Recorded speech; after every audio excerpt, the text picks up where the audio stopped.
Good morning class.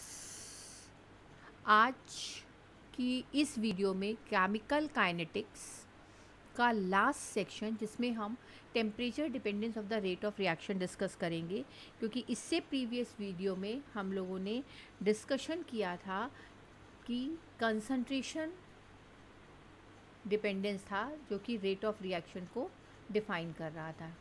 Yes और इस rate of reaction को डिफ़ाइन करने के लिए जब कंसंट्रेशन टर्म हमने यूज़ किया था बच्चा, तब वहाँ पे कुछ नए टर्म्स हम लोगों के पास भी ओरिजिनेट हुए थे, जिसमें order of reaction, molecularity, first order, second order, third order, anything else, जितने भी रिलेटेड फैक्टर्स थे जिसकी हम लोग ने स्टडी करी थी, और इंटीग्रेटेड रेट इक्वेशन के साथ उसके न्यूमेरिकल्स को भी सॉल्व किया था।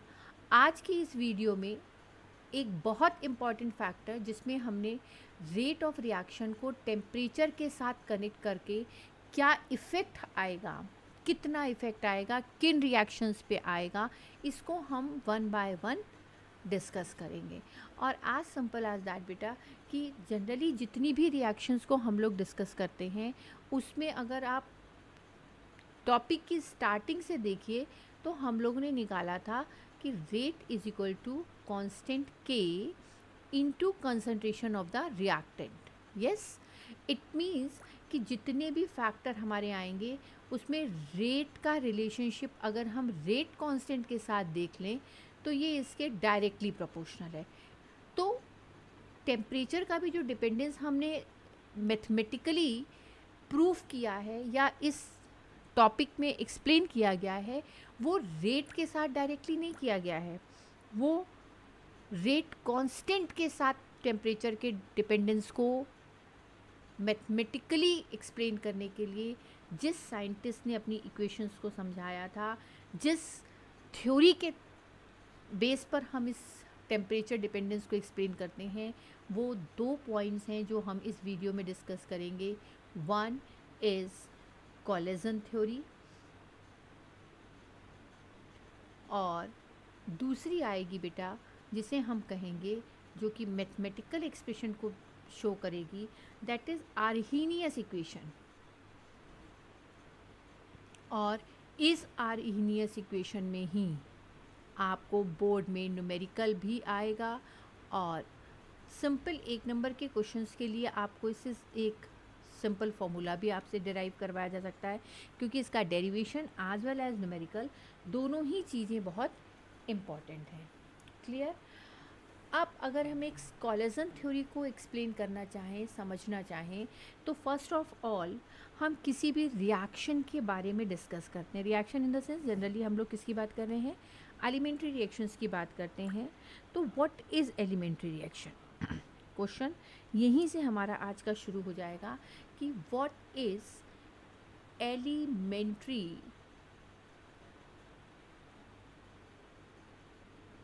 रिएक्शन। तो बच्चा, एलिमेंट्री रिएक्शन जो है वो सिंपल केमिकल रिएक्शन है इन विच वन और मोर केमिकल स्पीशीज़, आप इसको जस्ट फॉर रिमेम्बरेंस लिख लीजिएगा, अपनी नोट डाउन कॉपी कर लीजिए कि elementary reaction is a chemical reaction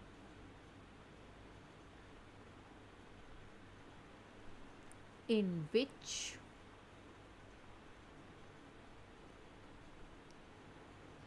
one or more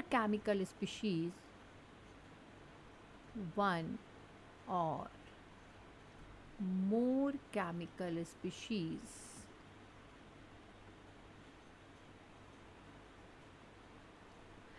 reacts directly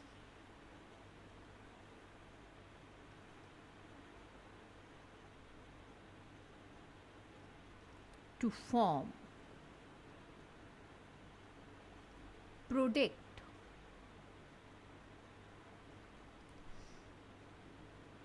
in a single reaction. In a single reaction step with a single transition state.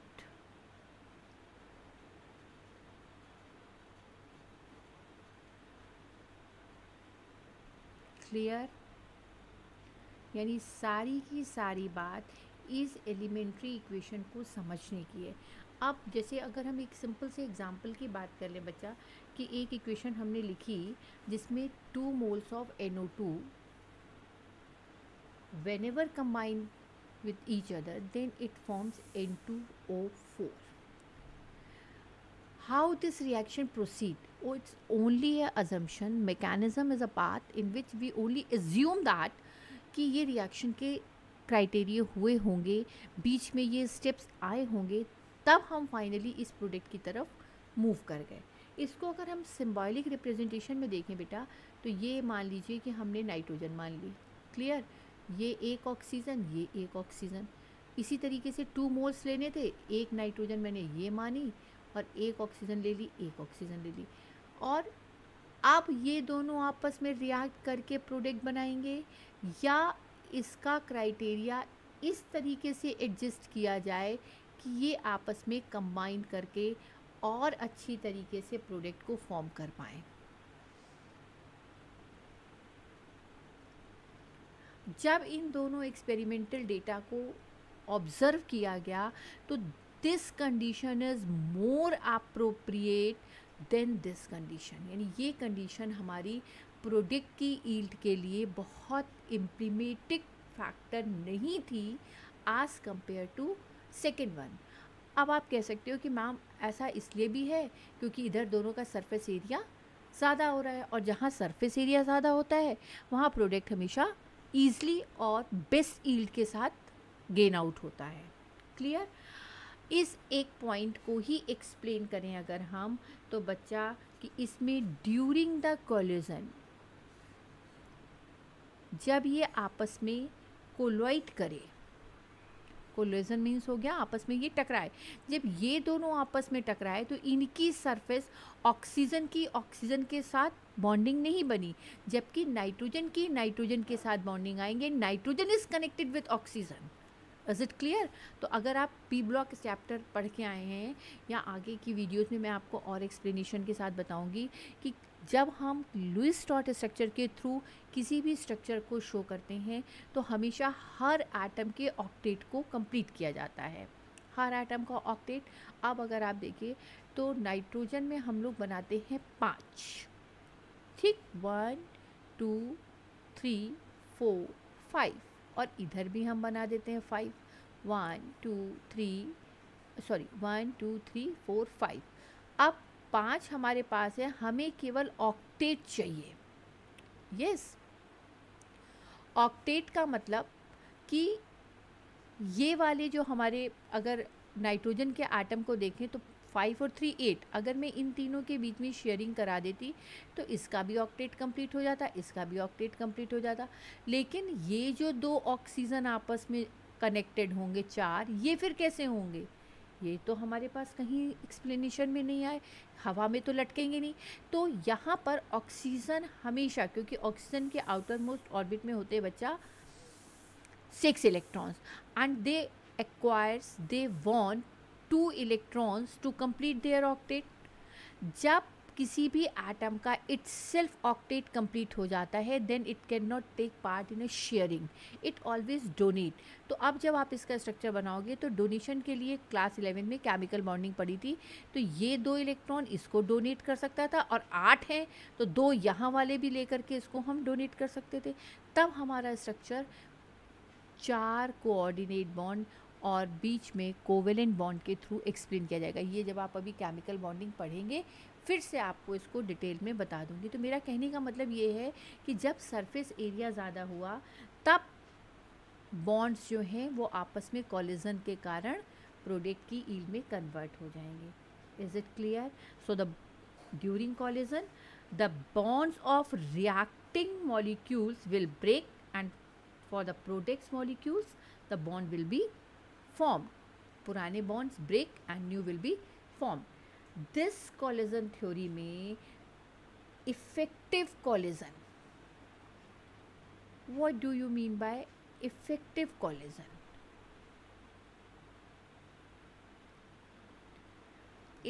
जो effective collision है बच्चे, वो 2 पॉइंट्स पे depend करता है। पहला, one is called proper orientation, proper orientation, and second one is certain amount of energy, certain amount of energy। और basically अगर आप देखो तो ये दोनों ही थ्योरेटिकल पार्ट से ही एक्सप्लेन किए जा सकते थे। एक्सपेरिमेंटल डेटा से हमने इसको अभी जब मैथमेटिकल एक्सप्रेशन की तरफ आएंगे तब हम इसको एक्सप्लेन कर पाएंगे, है ना। लेकिन थ्योरेटिकली हमने इन दो बातों को कहा, एक किसको, प्रॉपर ओरिएंटेशन। अब इसको आप एक लेमैन लैंग्वेज में अगर समझना चाहे तो आप में से कितने सारे बच्चे ऐसे होते हैं जो अपने एग्ज़ाम के लिए 10 चैप्टर्स को प्रिपेयर करते हैं। क्लियर?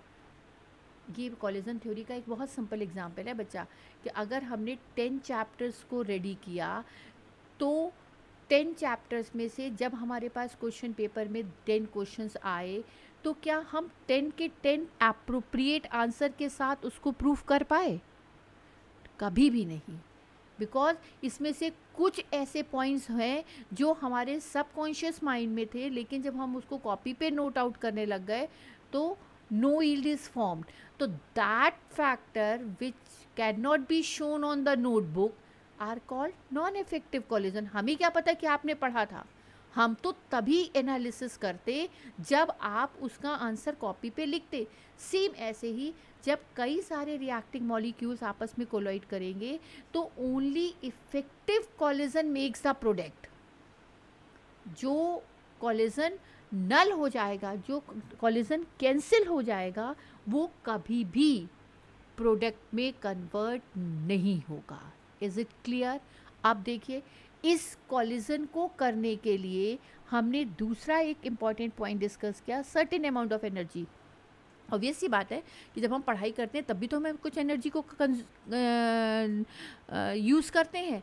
अब इसमें से की हुई एनर्जी यूज़ कितनी यूज़फुल वर्क में निकल गई। फिर मेरी बात को समझिएगा कि यहाँ पर आपसे मैंने कहा कि आपने 10 चैप्टर को प्रिपेयर करने में 30 डेज़ लगाए, लेकिन इस 30 डेज़ के आउटपुट में आपने अगर 30 में से केवल 20 मार्क्स गेन किए तो अभी 10 मार्क्स का जो आपसे कॉलिजन, वीक कॉलिजन था, जिनके साथ आपने कम मेहनत करी थी, जिस टॉपिक को आप बहुत ज़्यादा क्लियर नहीं कर पाए थे, जिस पे आपने बहुत ज़्यादा एनर्जी यूज़ नहीं करी थी, वो आपके रिज़ल्ट के आउटपुट पे नहीं आएगा।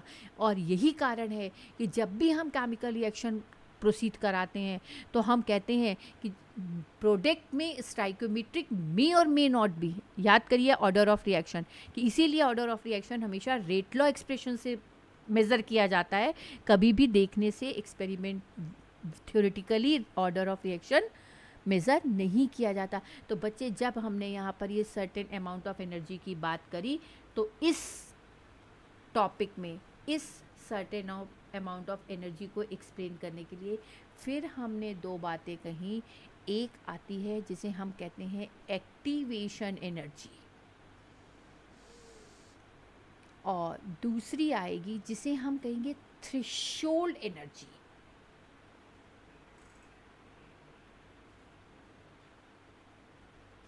और दोनों एनर्जी में क्या डिफरेंस होता है, इसको भी हम ग्राफिकल मेथड से भी समझने की कोशिश करते हैं और उसको हम थ्योरेटिकली भी एक्सप्लेन करने की कोशिश करते हैं। आई थिंक कि आपको यहाँ पर इफेक्टिव कॉलिजन का मतलब समझ में आ गया कि all collisions among the reacting species at a given temperatures are not effective in bringing about the chemical reaction. The collisions which actually produce product and therefore results in chemical reactions are called effective collision. जो हमारे result में represent हुआ केवल वो ही effective था, जो नहीं हुआ वो नॉन इफ़ेक्टिव कॉलिजन था। क्लियर? अब इसको आप समझिए इसके एक ग्राफिकल रिप्रेजेंटेशन से कि कैसे हम इन दो टर्मिनोलॉजी को, जिसे कि हमने अभी आपको कहा एक्टिवेशन एनर्जी और थ्रेशोल्ड एनर्जी, इसको भी बेटा पहले आप लेमैन लैंग्वेज में समझिएगा, फिर आप इसको केमिस्ट्री में इम्प्लीमेंट करेंगे, कोई प्रॉब्लम नहीं आएगी। क्योंकि हर चीज़ हम अगर अपने आप से रख करके समझते हैं तो मुझे जहाँ तक लगता है कि हम ईज़िली उसको काफ़ी ज़्यादा देर तक अपने दिमाग में स्टोर कर पाते हैं। जैसे अगर हम एक ग्राफ की बात करें बच्चे, तो एक तरफ मैंने एनर्जी ले ली,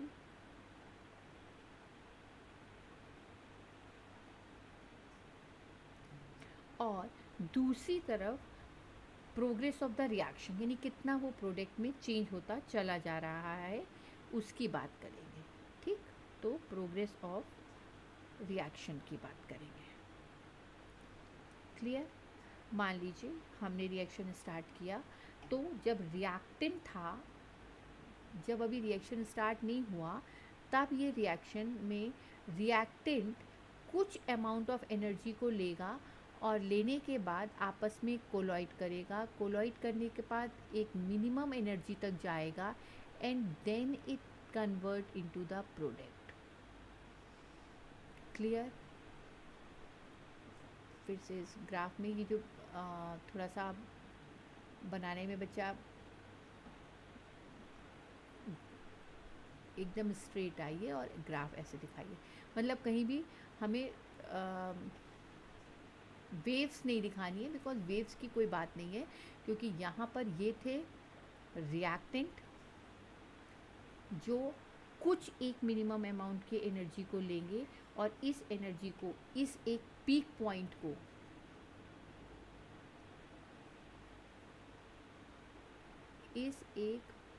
पॉइंट को हमने नाम दिया एनर्जी बैरियर। ठीक है, ये है एनर्जी बैरियर जिसे कि क्रॉस करना है, या इस एक पर्टिकुलर पीक पॉइंट को हमने कहा एक्टिवेटेड कॉम्प्लेक्स। इसको हमने क्या कहा? Activated complex. ये एक्टिवेटेड कॉम्प्लेक्स, क्योंकि आपने इधर तो एनर्जी ली, तो एनर्जी को भी आप किसी न किसी टर्म में यूज़ करेंगे। और यहाँ पर जो ये नीचे आपका आया, ये जो हम रेड कलर से शो कर रहे हैं, ये आ गए हमारे बेटा प्रोडक्ट। क्लियर? और इस रिएक्टेंट से जब हम नीचे के साइड की तरफ गए और इस प्रोडक्ट के बीच का ये डिफरेंस देखा, ये देखिए, तो जो potential energy of the reactants थी वो हमारे पास कितनी थी? जब ये कोई काम नहीं कर रहा था, तब यहाँ से लेकर के यहाँ तक की जो थी इसकी पोटेंशियल एनर्जी थी, किसकी? रिएक्टेंट की। जब ये प्रोडक्ट में आया तब पोटेंशियल एनर्जी मेरी कम हो गई, क्योंकि रिएक्टेंट जो है वो प्रोडक्ट में कन्वर्ट होता चला गया। यहाँ से लेकर के यहाँ तक आने के लिए जो ये एनर्जी का ग्राफ हम ले रहे थे, इसको इन्होंने कहा, ये था EA रिएक्टेंट का फॉरवर्ड जाने के लिए, और ये हमारा EA आया जो यहाँ से लेकर के यहाँ तक का आया पूरा, this is energy of product, यानी बैकवर्ड रिएक्शन के लिए आया। क्लियर? यहाँ से लेकर के, कहाँ से? रिएक्टेंट से लेकर के और इस प्रोडक्ट तक के बीच का जो एक्स्ट्रा वर्जन आया वो आया एंथैल्पी, यानी यही हम उस एनर्जी की बात कर रहे हैं जो हमें ओरिएंटेशन के साथ साथ रिक्वायर्ड होगी। हमारे पास बच्चा रिएक्शन दो तरीके के हैं, एक एक्सोथर्मिक और एक एंडोथर्मिक के रिएक्शन। इस एक्सोथर्मिक और एंडोथर्मिक को भी आप अपने ग्राफिकल रिप्रेजेंटेशन से कैसे शो करेंगे ये भी आपको आना चाहिए, और ग्राफिकल को आप मैथमेटिक्स से जोड़ देंगे तो आप कभी गलत नहीं करेंगे, है ना। तो इस एक इक्वेशन को समझने के लिए कैसे हम इसको रिएक्शन को प्रोसीड कराएंगे, कि हमने क्लास 11 में पढ़ा था कि अगर डेल्टा H पॉजिटिव आ जाए तो रिएक्शन क्या होती है, या delta H is greater than 0 हो जाए तो रिएक्शन इज़ एंडोथर्मिक। क्लियर? चलिए अगर ये एंडोथर्मिक है तो इसका मतलब जस्ट रिवर्स कि अगर डेल्टा एच निगेटिव आ जाए, यानी delta H is less than zero हो जाए, तब हमारी रिएक्शन क्या हो जाएगी? एक्सोथर्मिक हो जाएगी, क्योंकि हमें दो तरीके की रिएक्शन पे इसको स्टडी करना है। क्लियर? यहाँ से लेकर के इसको आप मैथमेटिकली जब प्रूव कर रहे हैं बच्चा, तो मैथमेटिक्स की लैंग्वेज के लिए हमें कुछ डिजिट्स लेनी पड़ेंगी। ठीक, अगर मैं कहूँ कि ये यहाँ से लेकर के यहाँ तक के रिएक्टेंट की जो एनर्जी थी, मान लीजिए वो 5 जूल के पास थी। ठीक, और जो प्रोडक्ट आपका बना उस एक प्रोडक्ट में यहाँ से यहाँ तक तो ये 5 आया, ये कुछ एक्स्ट्रा एनर्जी हमारे पास आ गई। बात समझ में आई? तो इसका मतलब दोनों को अगर हम इक्वेट करें, रिएक्टेंट और प्रोडक्ट को, तो हमारे पास क्या हुआ कि ये जो डेल्टा एच आई वो कितनी आई? ये आ गया 5 इक्वल टू यहाँ से यहाँ तक का प्रोडक्ट, तो 5, और ये आ गई प्लस डेल्टा एच, तो डेल्टा एच कितनी आ गई? 5 माइनस 5 यानी इक्वल टू 0। और अगर ये लेस देन 0 हो जाएगी तो रिएक्शन हमारी क्या हो जाएगी? एक्सोथर्मिक हो जाएगी। और अगर यही ग्राफिकल मेथड हमारा कहता कि इस एक इक्वेशन में हमारा रिएक्टेंट यहाँ पर था और जब इसने आपस में कोलाइड किया और प्रोडक्ट यहाँ पे बना दिया, तब आप देखिए तो इस रिएक्टेंट से इस प्रोडक्ट तक के यहाँ से यहाँ तक की एनर्जी क्या हो गई बेटा? डेल्टा एच हो गई। अब अगर वही बात, ये हो गया हमारा ई ए, इधर हमने ले लिया रिएक्टेंट, इधर हमने ले लिया प्रोडक्ट, इधर हमारी हो गई प्रोग्रेस ऑफ रिएक्शन, और यहाँ पर हमारी आ गई एनर्जी। इस केस को अगर आप इसी की तरीके से एक्सप्लेन करें तो यहाँ से लेकर के रिएक्टेंट तक की जो पूरी एनर्जी थी वो भी अगर मैंने मान ली कि 5 जूल के आसपास आई, तो इसका मतलब ये प्रोडक्ट तो यहीं पर आकर के रुक गया, यानी यहाँ से लेकर के और जहाँ तक प्रोडक्ट रुक गया, मान लीजिए कि हम इसको 3 मान लें, तो हमें डेल्टा एच कैलकुलेट करनी है। तो ये आ गई 5 is equal to, because E R is equal to E P plus delta H. Yes, clear? तो यहाँ पर हमारे पास कितनी थी? 5, ये कितनी थी? 3, ये कितनी हो गई? प्लस डेल्टा एच, तो डेल्टा एच किसके बराबर आ गई? 5 माइनस 3 के, दैट मीन्स 2। 2 का मतलब क्या हो गया? 0 से ज़्यादा हो गई। 0 से ज़्यादा हो गई, इसका मतलब रिएक्शन एंडोथर्मिक हो गया। Clear?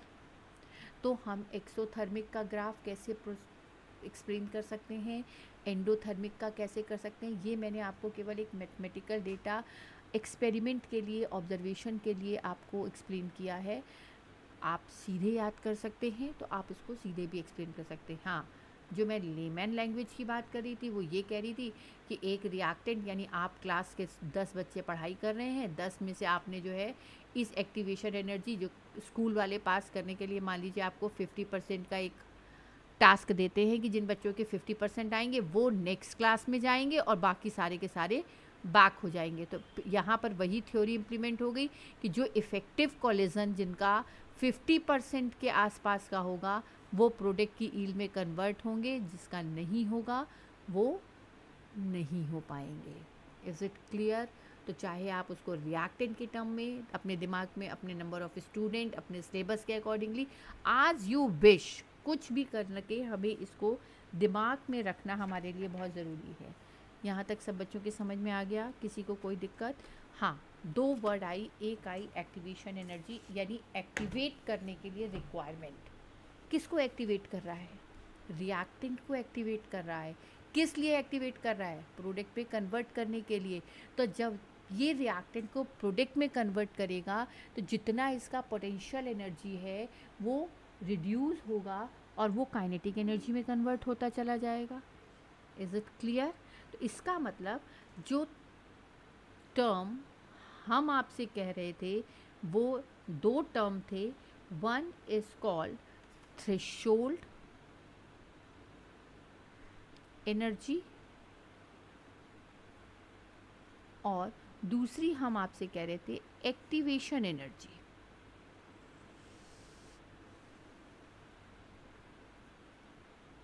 Clear? So activation energy is the minimum amount of energy, activation energy is the minimum amount of energy, यानी आपको पास होने के लिए, यानी ये 50% का टास्क पूरा करने के लिए मिनिमम जितनी मेहनत करनी पड़ती है, वो जितनी एनर्जी को खर्च करना पड़ता है, जितनी एनर्जी कंज्यूम करनी पड़ती है, that's is called activation energy. So the minimum amount of energy required by the reactant to participate in a reaction is called activation energy. Clear? So what is threshold energy? तो threshold energy क्या हो गई? threshold energy बेटा वो हो गई जो effective collision के लिए, effective कॉलिजन मॉलिक्यूल्स के लिए एनर्जी रिक्वायर्ड होती है एक पर्टिकुलर वैल्यूज़ के पास। It means the minimum energy which the colliding molecule must have in order that the collision between them may effect is called threshold energy. जो effective collision के बाद भी उस कोलॉइडिंग मॉलिक्यूल्स के पार्ट्स को इतनी एनर्जी प्रोवाइड कर सकें कि वो काम करने के लिए रेडी हो जाए। Is it clear? अब इसको तुम और डिटेल में 2 लाइन में समझ लो बच्चा कि जो एक्टिवेशन एनर्जी है, जो एक्टिवेशन एनर्जी है वो threshold energy minus average kinetic energy of reacting molecule,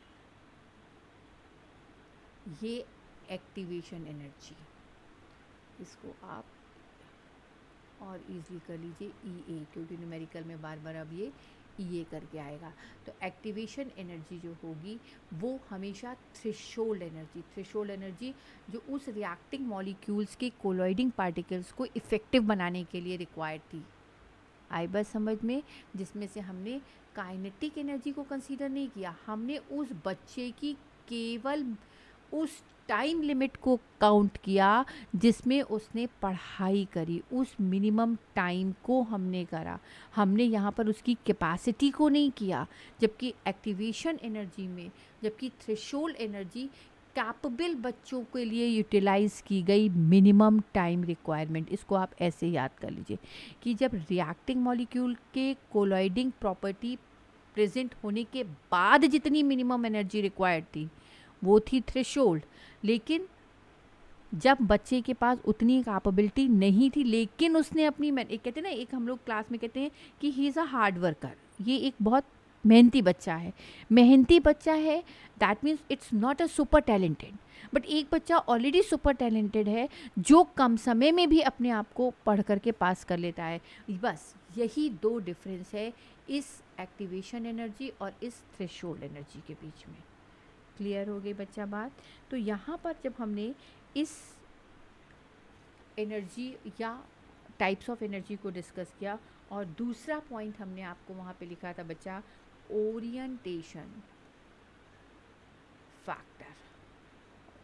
obvious सी बात है कि अगर सही जगह पर सही पॉइंट पर स्ट्राइक नहीं किया जाएगा तो प्रोडक्ट का फॉर्म होना इम्पॉसिबल है। तो इसका मतलब कि अगर proper orientation takes place, then the product yield is very good, and if improper orientation of the colliding molecules at the same time of the collision, then the product should be affected। तब हम कह सकते हैं कि उसके कुछ molecules कम या ज़्यादा हो जाएंगे। Is it clear?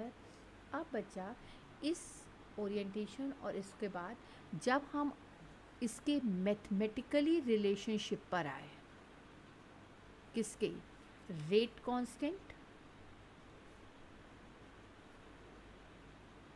And temperature, because main हमारा दूसरा टास्क था कि इस आर्हीनियस इक्वेशन को एक्सप्लेन करना कि कैसे ये कैलकुलेट करने के लिए इन्होंने ग्राफिकल रिप्रेजेंटेशन, कैसे इन्होंने मैथमेटिकल रिप्रेजेंटेशन की बात करी और किन किन टर्म्स के बीच में इसको रिलेट किया था। क्लियर। तो इस एक मैथमेटिकल रिप्रेजेंटेशन को एक सिंपल इक्वेशन में पहले इन्होंने देखा कि अगर हम किसी भी टेम्परेचर में, किसी भी रिएक्शन में टेम्परेचर को इंक्रीज़ करते हैं, तो जब टेम्परेचर को बच्चे आप इंक्रीज़ करोगे तो रिएक्टिंग मॉलिक्यूल्स में कॉलिजन, जबकि हम ऊपर के साइड से पढ़ते हुए आ रहे हैं, तो वहाँ पे कॉलिजन स्टार्ट हो जाएगा। जब कॉलिजन स्टार्ट हो जाएगा तो हमारी प्रोडक्ट की यील्ड भी इंक्रीज़ कर जाएगी। क्लियर। इस यील्ड को जब हमने इंक्रीज़ करा दिया तब हमने यहाँ पर रेट की डेफिनीशन कही थी, change in concentration, change in concentration of reactant और प्रोडक्ट अपॉन टाइम टेकन, समय के साथ कितना रेट चेंज हो जाएगा। और जब हमको रेट सीधा सीधा मिल सकता था तो जो मैथमेटिकल रिलेशनशिप जो कि आर्हीनियस ने एक्सप्लेन किया था,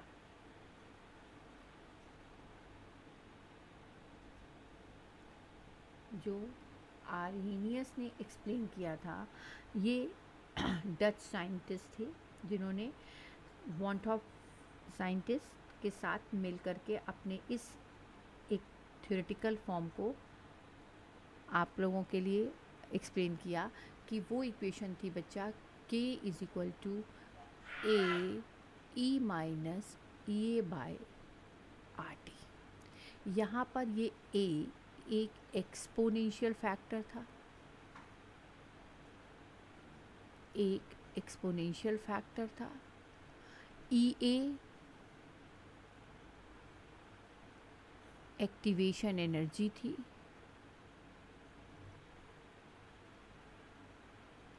आर गैस कांस्टेंट था और टी टेम्परेचर था जिसकी की बात हम करने की कोशिश कर रहे हैं।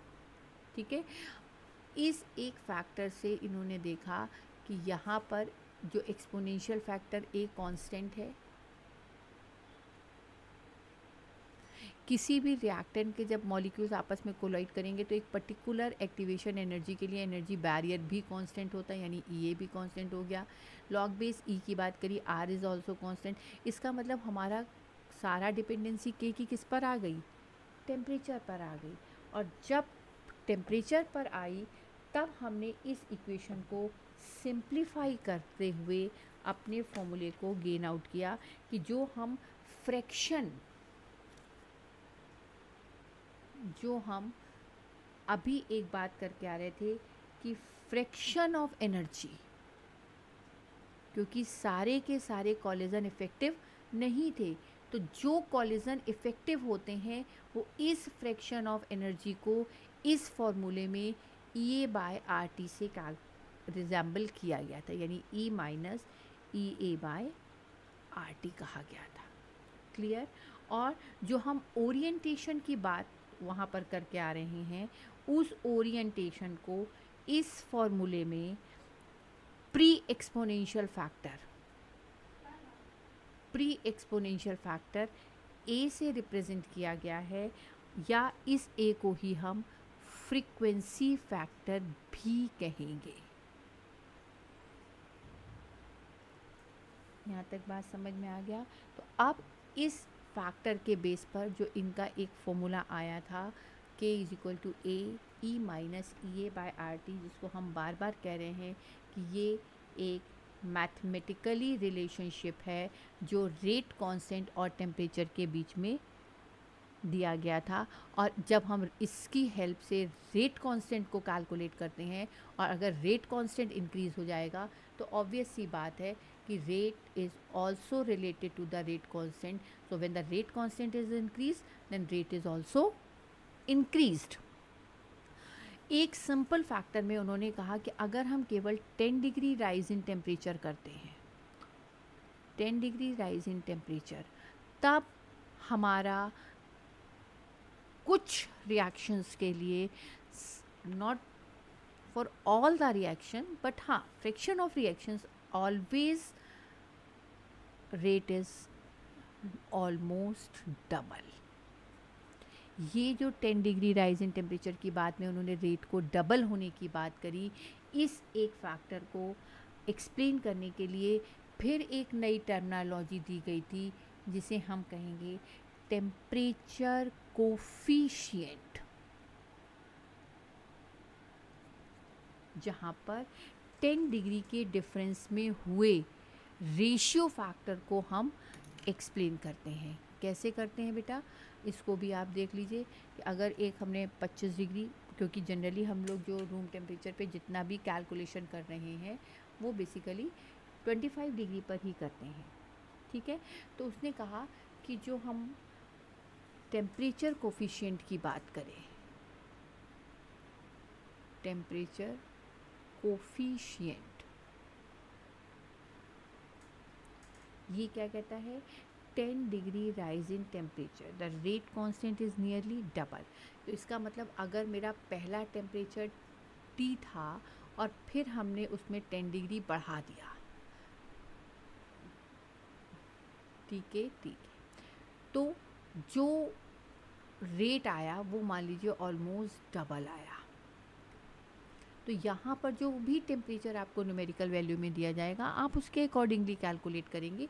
बट इन जनरल आपकी NCERT में इसको T35 अपॉन T25 या K35 अपॉन K25 से भी रिप्रेजेंट किया गया है, जिसे कि आप आसानी से समझ सकते हैं. क्लियर.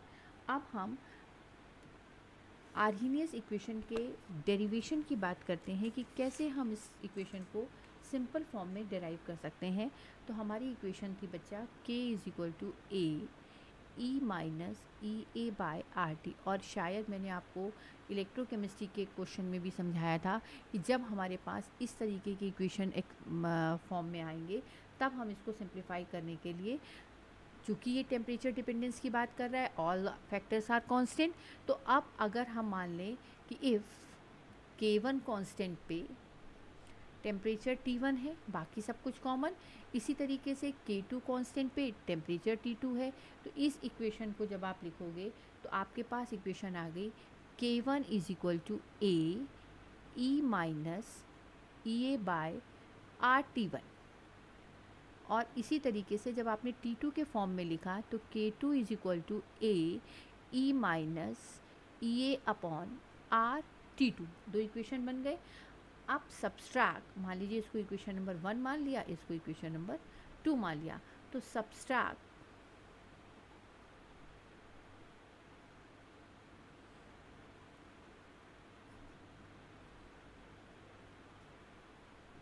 इक्वेशन नंबर 1 माइनस 2, 1 में से 2 को हमने माइनस किया. जब 1 में से 2 को माइनस किया तो हमारे पास कुछ चीज़ें कॉमन आई. क्या कॉमन आई बेटा, आप देख के बताओ कि इसमें आपको क्या चीज़ कॉमन दिखाई दे रही बच्चा. इसमें भी A है, इसमें भी इतना फैक्टर कॉमन है, केवल डिफरेंस तो केवल T1 और T2 वाले पे ही है. तो दो डिफरेंस को निकालने के लिए हमने क्या किया कि इसको सिंप्लीफाई कर लिया और तब हमारी इक्वेशन आ गई ln K1 minus ln K2 is equal to EA by R, ये कॉमन निकाल लिया, 1 upon T2 minus 1 upon T1. तो इसको भी आप और सिंप्लीफाई कर दीजिए, log A minus log B, तो ln K1 upon K2 is equal to EA by R 1 upon T2 minus 1 upon T1. और हमने आपसे कहा था कि जब हम न्यूमेरिकल करते हैं तो हम बेस लॉग ई की जगह, क्योंकि जितनी भी लॉग टेबल हम लोगों को दी जाएंगी वो किस बेस पर दी गई है बेटा, लॉग बेस 10 पे दी जाएगी। और जब लॉग बेस 10 पे दी जाती है तब हम एक कांस्टेंट फिगर का मल्टीप्लिकेशन करते हैं, वो है 2.303। तब हम इस ln की जगह लिख देंगे log k1 upon k2 is equal to EA upon 2.303 R 1 upon T1 minus 1 upon T2, या आप इसको लिख सकते थे log k1 upon k2 is equal to EA upon 2.303 T2 minus T1 upon T1 T2। तो जो आपका क्वेश्चन आएगा बच्चे वो बेसिकली इस फॉर्मूले पे ही सारा का सारा बेस्ड क्वेश्चन आता है न्यूमेरिकल, जो आपके CBSE बोर्ड में दिखाया जाएगा। और या कभी कभी एज सिंपल सा फैक्टर, क्योंकि अगर हम इसको ग्राफिकल रिप्रेजेंटेशन में दिखाते तो अब हम कैसे दिखा सकते थे, इसको स्लोप के साथ दिखाएंगे। लाइक आर्हीनियस इक्वेशन का रिप्रेजेंटेशन अगर आप करोगे बच्चा तो ये आ गया इधर log k, और इधर आपने ले लिया 1/t। तो इसका जो ग्राफ आएगा वो एक स्ट्रेट लाइन के वर्सेस आएगा, और यहाँ पर k वर्सेस 1/t जो स्ट्रेट लाइन हमें मिलेगी उसमें ये यहाँ पर ये इंटरसेप्ट ln a हो जाएगा, इंटरसेप्ट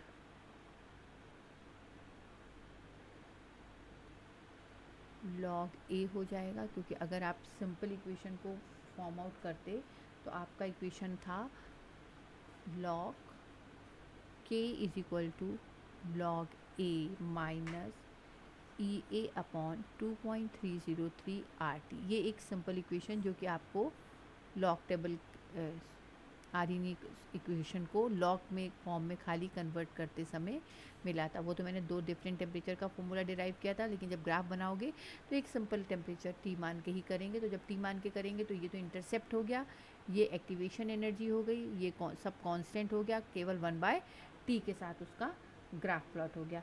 तो ये जो स्लोप आ रहा है, ये सिंपल स्लोप जो आपको मैंने ग्राफ में दिखाया है, ये स्लोप किसके बराबर आ जाएगा, माइनस ये बाय आर 2.303, क्योंकि हमने लॉग बेस 10 के फॉर्म में लिया था। तो हो सकता है कि आपसे क्वेश्चन स्लोप में पूछ ले, आपसे क्वेश्चन सीधे आर्हीनियस इक्वेशन पे पूछ ले, आपसे न्यूमेरिकल खाली टेम्परेचर कोफिशिएंट के फॉर्म में पूछ ले, आपसे खाली कोलिजन थ्योरी के कंसेप्ट्स के बारे में बात कर ले। तो कहीं भी कुछ भी आपसे पूछा जा सकता है आपकी NCERT के अकॉर्डिंगली। Is it clear? तो अब हम जो रेट ऑफ रिएक्शन और कोलिजन फ्रीक्वेंसी में एक छोटा सा रिलेशनशिप उसको और आगे प्रोसीड किया गया था कि अगर हम किसी एक इक्वेशन A और B से प्रोडक्ट को फॉर्म करते हैं, ठीक, यहाँ पर मान लीजिए कि ZAB हमने मान ली collision frequency. Is it clear? And F is a fraction of molecules, और हमने F मान लिया क्योंकि यही सारे वर्ड्स अभी हमने आपको यूज़ किए थे, फ्रैक्शन ऑफ मॉलिक्यूल्स, यानी वो जो केवल इफ़ेक्टिव कोलिजन दे रहा है। तब हमारे पास रेट ऑफ रिएक्शन क्या आ जाएगा, रेट ऑफ रिएक्शन किस पे डिपेंड कर जाएगा बेटा, डिफरेंशियल में आ जाए तो dx/dt इज इक्वल टू आ गया Z into AB into friction of molecule. Clear? और rate of a chemical reaction depends upon the activation energy, क्योंकि ये भी हमने आपसे कहा कि rate of reaction rate constant पे डिपेंड करेगा, रेट कांस्टेंट एक्टिवेशन एनर्जी पे डिपेंड करेगा। इसका मतलब अब हमने इस फ्रिक्शन ऑफ मॉलिक्यूल को अगर एक्टिवेशन एनर्जी के टर्म्स में निकाला तो ये F यानी फ्रिक्शन ऑफ मॉलिक्यूल हमारे बराबर आ गया E is equal to minus EA by RT के। क्लियर? ये वो मॉलिक्यूल का फ्रैक्शन है जिसकी energy equal to the greater equal to और ग्रेटर देन एक्टिवेशन एनर्जी के बराबर होती है। इसे ही हम बोल्ट्जमैन फैक्टर भी कह सकते हैं। यानी ये वो फैक्टर था जिसे आप कह सकते हो कि ये वो फ्रैक्शन है जिस मॉलिक्यूल्स का जो क्लस्टर है उसकी एक्टिवेशन एनर्जी या तो इक्वल है इन एनर्जीज के मॉलिक्यूल्स के बराबर है या इस एक्टिवेशन एनर्जी से थोड़ी सी ग्रेटर है, कम नहीं है। या तो ये बच्चा पास हो जा रहा है या ये टॉप कर जाएगा, ये फेल नहीं होगा। कुछ ऐसे कंटेंट की, कुछ ऐसे मॉलिक्यूल की हमने फ्रीक्वेंसी को कैलकुलेट कर लिया। क्लियर? तो अब जब आपने कहा तो इस एक फैक्टर को एक और नया नाम दे दिया गया जिसे आप कहते हो Boltzmann factor. Is it clear? अब इस इक्वेशन को अगर हम इक्वेट कर दें, फिर इक्वेशन नंबर 1 की तरफ ले जाएं, तो इक्वेशन नंबर 1 मान लीजिए हमने ये माना था, तो F की जगह हम क्या रखते हैं E minus EA by RT, तो हमारा रेट आ जाएगा Z into AB into E minus EA by RT। और आपने कहा था कि एक प्रॉपर ओरिएंटेशन भी चाहिए इस फ्रैक्शन को आगे बढ़ाने के लिए। रेट को इफेक्ट क्या कर रहा था? Proper orientation. हर मॉलिक्यूल कहीं से भी टकराएगा, कहीं से भी कोलाइड करेगा, वो प्रोडक्ट में कन्वर्ट नहीं होगा। तो यहाँ पर हमने ओरिएंटेशन के लिए, प्रॉपर ओरिएंटेशन के लिए एक सिंबल मान लीजिए P लगा दिया। तो अब वो फ्रैक्शन मॉलिक्यूल्स जिसकी एनर्जी इक्वल या ग्रेटर है, अगर वो प्रॉपर ओरिएंटेशन के साथ कनेक्ट होगा तभी वो रेट को इफेक्ट करेगा। इसका मतलब अब हमारा रेट आ गया Z into AB into P into E minus EA by RT।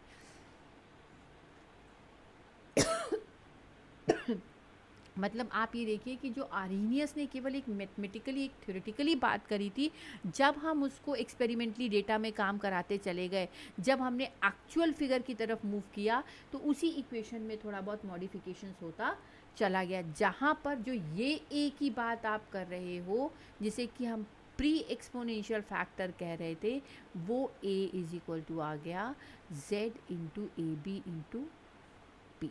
I think यहाँ तक की कोलिजन थ्योरी, यहाँ तक का आर्हीनियस इक्वेशन, यहाँ तक का आपको टेम्परेचर डिपेंडेंस फैक्टर क्लियर हो गया।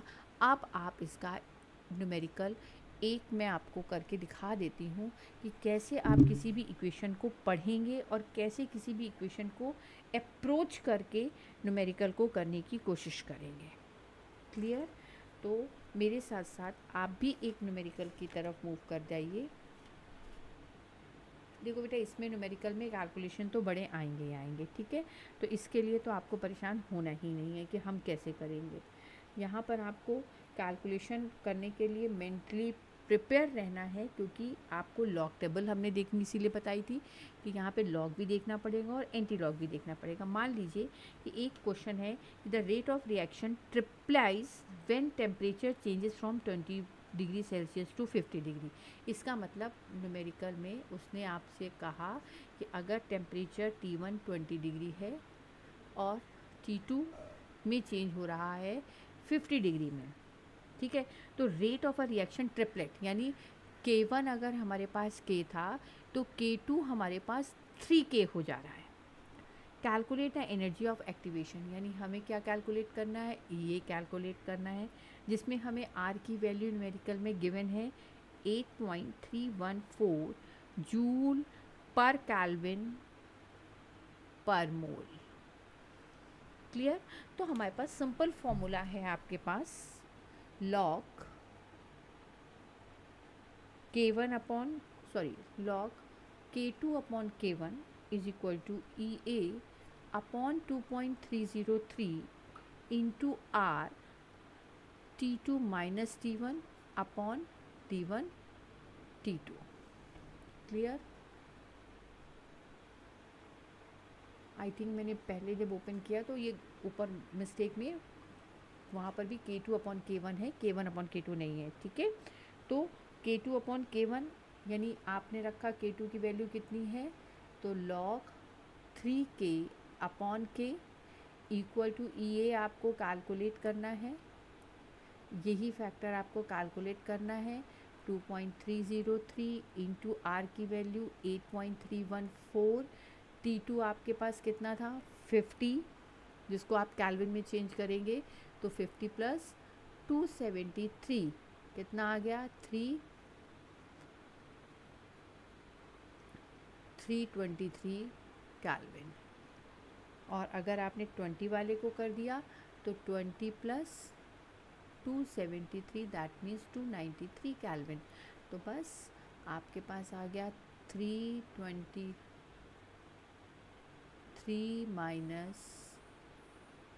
293 अपॉन 323 इंटू 293, और इनको मल्टीप्लाई करके आपने के से के कैंसिल कर दिया तो log 3 की वैल्यू कितनी होती है 0.4771 equal to EA upon 2.303 into 8.314, और इसको आपने सॉल्व कर लीजिए। आप नीचे वाले को भी मल्टीप्लाई, या तो बेटा आपको सीधा इसमें कैलकुलेशन में